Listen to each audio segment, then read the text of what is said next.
అద్భుతంగా కోలుకోవడం. యెషయా గ్రంథము 38-39 వచనాలు. నేటి వాక్యం. దోచుకొనబడకపోయినను దోచుకొనుచుండు నీకు శ్రమ.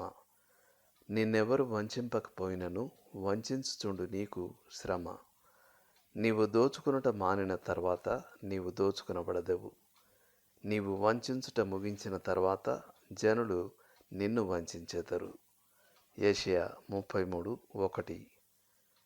యెషయా గ్రంథం 38వ అధ్యాయంలోని చక్కని ధ్యానంలో హిజ్కియా రాజు తాను వ్యాధిగ్రస్తుడై తిరిగి కోలుకున్నప్పుడు తనకెలా అనిపించేదో మనకు చెప్తాడు.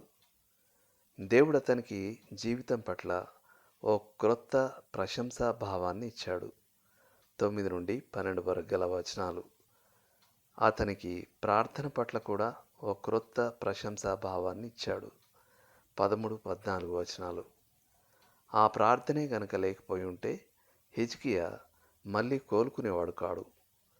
రాత్రివేళ హిజ్కియాకు అతడు భీకర సింహం దాడికి గురైన ఓ దుర్బల జంతువైనట్టు భావన కలిగేది. పగటివేళ అతనికి ఓ నిస్సహాయ పక్షి అయినట్టు భావన కలిగేది. ఈ బాధాకర సమయంలో హిజ్కియా తన పాపాలను ఒప్పుకున్నాడు. దేవుడు అతన్ని క్షమించాడు.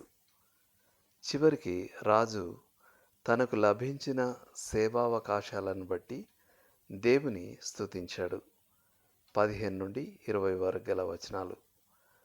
అతని నడకలో ఓ కొత్త త్రగ్గింపు, తన హృదయంలో యెహోవా పట్ల మరింత లోతైన ప్రేమ, తన పెదవులపై ఓ కొత్త స్తుతి గీతం వచ్చింది.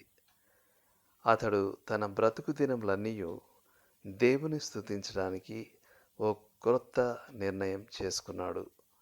ఎందుకంటే ఇప్పుడు ఆ దినములు అతనికి ఎంతో ముఖ్యమైనవి గనుక. మీరు లోతుగా ఆలోచించాల్సిన విషయం.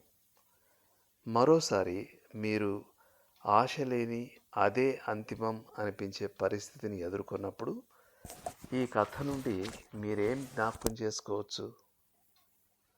ఆమేన్.